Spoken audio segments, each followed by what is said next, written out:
Hey guys, welcome back to another ride. In today's ride, we're heading for a quick ride to ShopRite, and we're just gonna talk about the new Model Y that came out, Juniper.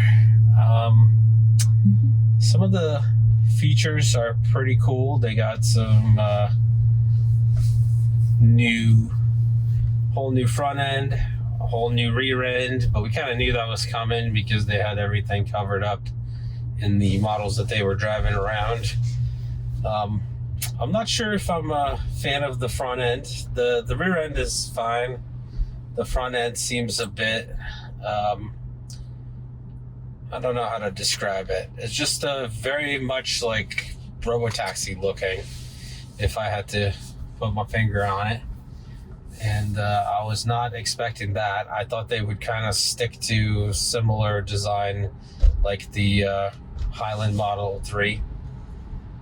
But it's okay. People will get used to it. I mean, it's a best-selling car probably because of its price, and they made a lot of improvements on the inside.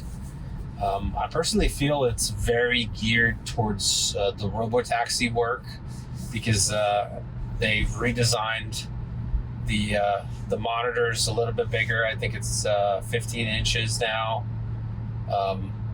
and they put a rear monitor in the back, so this way you can control the vehicle and control your drive from the back seat as well. And I believe that's why they added the power seats. I know there was a lot of conversation online, like why would they spend the money of adding power seats, you know?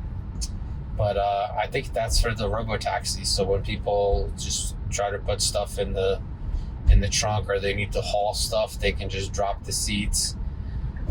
And if they forget to pick them up, Tesla needs a way to actually put them back and prepare for the next ride if they're using the Model Y as the Robotaxi.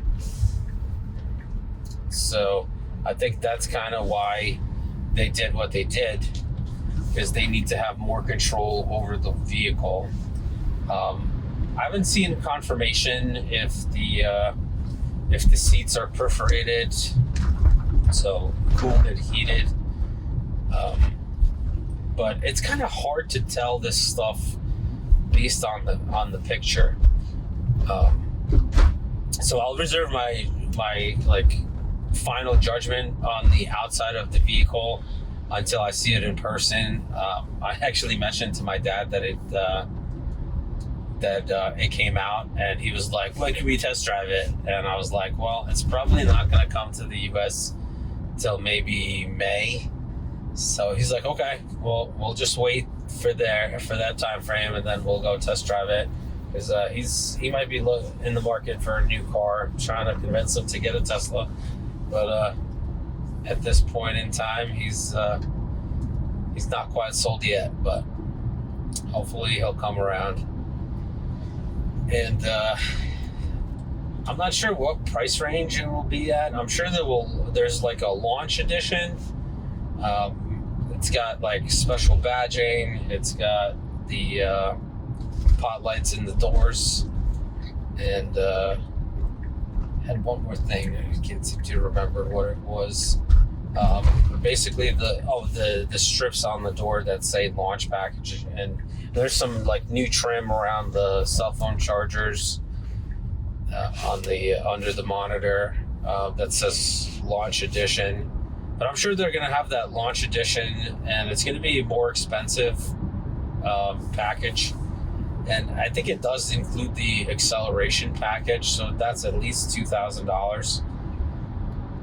And then, so they're kind of doing a very similar thing as they did with the Cybertruck, where they had, you know, the Beast, and it was more expensive. And they're going to do probably something very similar with the launch package.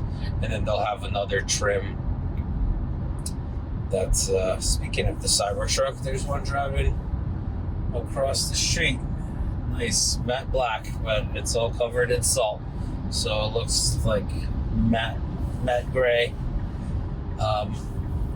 Yeah, so there's an improved sound system, which I'm a big fan. there's also improvements to the soundproofing of the vehicle.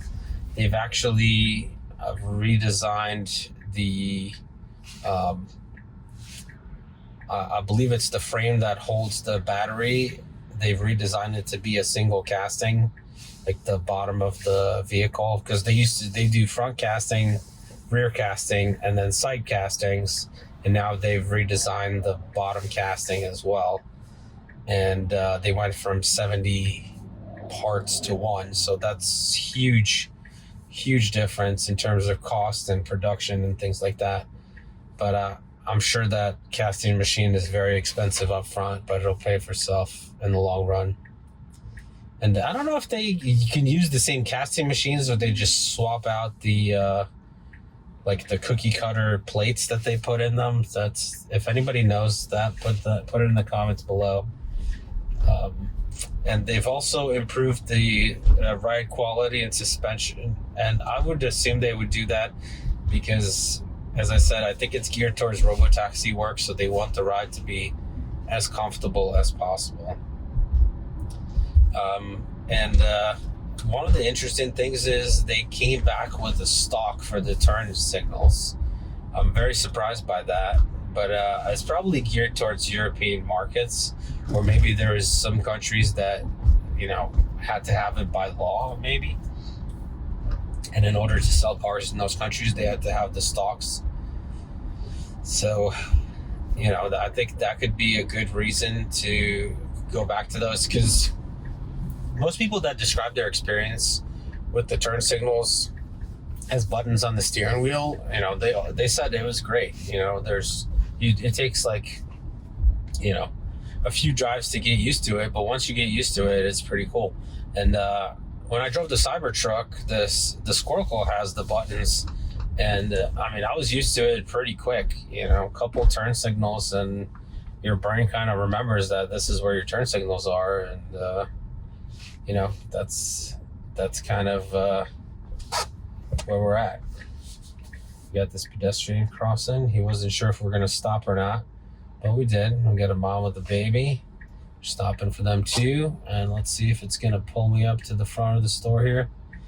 Is it gonna park? Nope, it's just bringing me to the front. All right, excellent. I'm just gonna take over here and go park myself. We are not parking the car today. The car's not parking itself today for some reason, like it did some of the other times. But that's kind of, those are my thoughts at this time on the new Model Y. Please leave your comments below what your thoughts are. What features you like, what features you don't like. There's a lot of chatter out there about the front LED bar being split like in 3 sections. I mean, doesn't really bother me, but you know, some people out there are disappointed that it's not one solid LED across, just like the Cybertruck and just like the Robotaxi. But the Robotaxi, they can do that because the frunk doesn't open, or I mean, the frunk is not used for storage or anything, so it could be like one solid piece across. So yeah, let me know in the comments below what your thoughts are. Thank you so much for watching.